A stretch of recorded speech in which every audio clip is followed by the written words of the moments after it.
कैसे किसी town, city, state या फिर कंट्री की इकोनॉमी आपके बिजनेस को अफेक्ट करती है। यहाँ इकोनॉमी से मेरा मतलब यह है कि किसी भी एरिया जैसे सिटी या स्टेट का बिजनेस इन्वायरमेंट आपके बिजनेस की ग्रोथ, डिमांड, सप्लाई, अपॉर्चुनिटीज, ये सब चीज़ डिपेंड करती है कि आपके एरिया का बिजनेस इन्वायरमेंट कैसा है। तो अगर इकोनॉमी आपके बिजनेस के लिए इतनी इम्पॉर्टेंट चीज़ है तो क्या बिजनेस चलाते समय या नया बिजनेस स्टार्ट करते समय हम इकोनॉमी के बारे में इतना सफिशिएंटली सोचते हैं?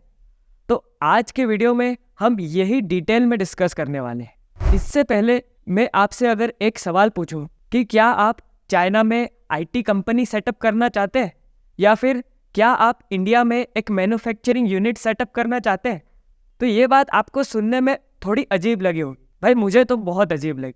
ऐसा नहीं है कि ये चीज़ पॉसिबल नहीं है, लेकिन सभी लोग ये जानते हैं कि चाइना में मैन्युफैक्चरिंग के लिए मार्केट ज़्यादा इनेबलिंग है और इंडिया में same enabling market IT companies के लिए। तो ऐसा इसलिए होता है क्योंकि इकोनॉमिक फैक्टर्स हमारे बिजनेस के लिए बहुत ज़्यादा इंपॉर्टेंट है। तो हम ये देखते हैं वो ऐसे कौन से इकोनॉमिक फैक्टर्स हैं या रीजंस हैं जिनके कारण स्मॉल या मीडियम एंटरप्राइजेस सबसे ज़्यादा अफेक्ट होते हैं। तो अगर हम इंदौर जैसी टीयर 2 सिटी को बेंगलोर जैसी मेट्रो टीयर 1 सिटी से कंपेयर करें तो दोनों की इकोनॉमी या फिर बिजनेस इन्वायरमेंट एकदम अलग है। तो इसी वजह से यहाँ के लोगों की स्पेंडिंग पावर, इनकम और परचेजिंग हैबिट्स भी एकदम अलग है। इसका मेन रीज़न ये है कि दोनों जगह इंदौर और बेंगलोर की इकोनॉमी में जो पिलर्स हैं या फिर जो ड्राइविंग फोर्सेस हैं वो एकदम अलग है।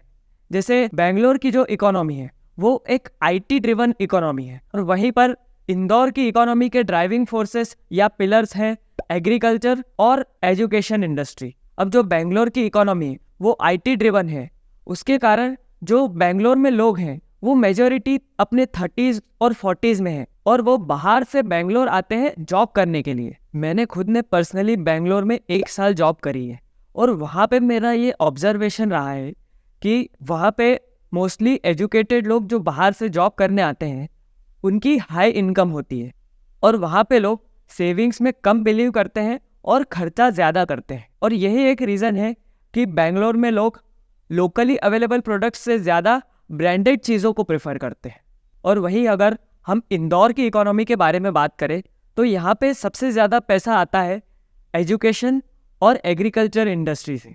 जैसे मैंने खुद ने मेरी पढ़ाई इंदौर से करी थी और यहाँ मेरा ये ऑब्जर्वेशन रहा है कि जनरली इंदौर के जो लोग हैं वो खर्चा करने से ज़्यादा सेविंग्स में बिलीव करते हैं और यही मेन रीज़न है कि ये लोग रीजनली अवेलेबल चीज़ों पे ज़्यादा खर्चा करते हैं, रीजनल बिजनेसेस को ज़्यादा सपोर्ट करते हैं एज़ कम्पेयर टू ब्रांडेड।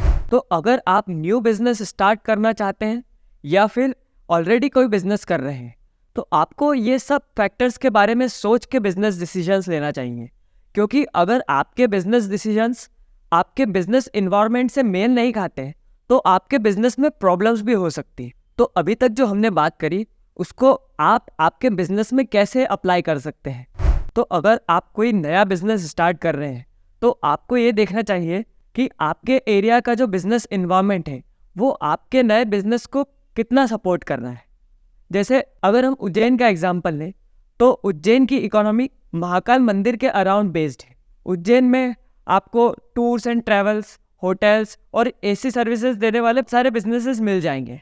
तो अगर आप उज्जैन में आपका बिजनेस स्टार्ट कर रहे हैं तो आपको ये देखना है कि कैसे मैं मेरे बिजनेस को महाकाल मंदिर और इसकी जो इकोनॉमी है इसके अराउंड बना सकता हूँ।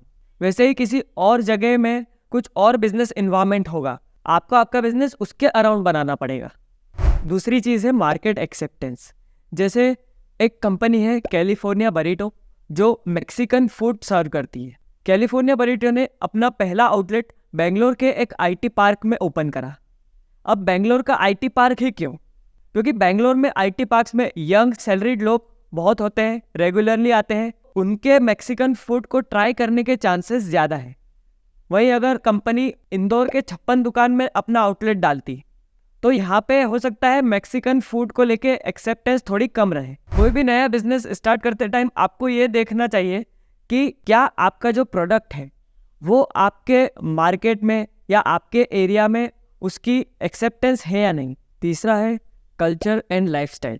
तो आप जिस भी एरिया में अपना बिजनेस स्टार्ट करना चाहते हैं उस एरिया का क्या कल्चर है, वहाँ के लोग क्या एक्टिविटीज़ करना पसंद करते हैं, ये भी आपके बिजनेस के लिए बहुत इम्पॉर्टेंट चीज़ है। जैसे हम इंडिया की बात करें तो क्रिकेट इंडिया के कल्चर का एक बहुत बड़ा पार्ट है। तो अगर आपको स्पोर्ट्स में एक ब्रांड बनाना है तो आप क्रिकेट से अलग हट के नहीं बना सकते।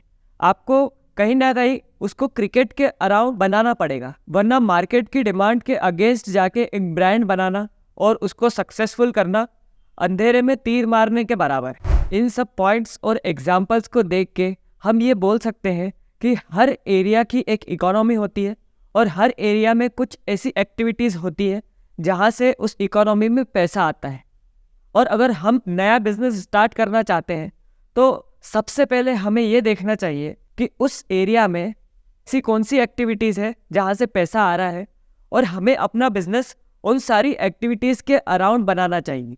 तो हमारे बिजनेस के सक्सेसफुल होने के चांसेस ज़्यादा बढ़ जाते हैं।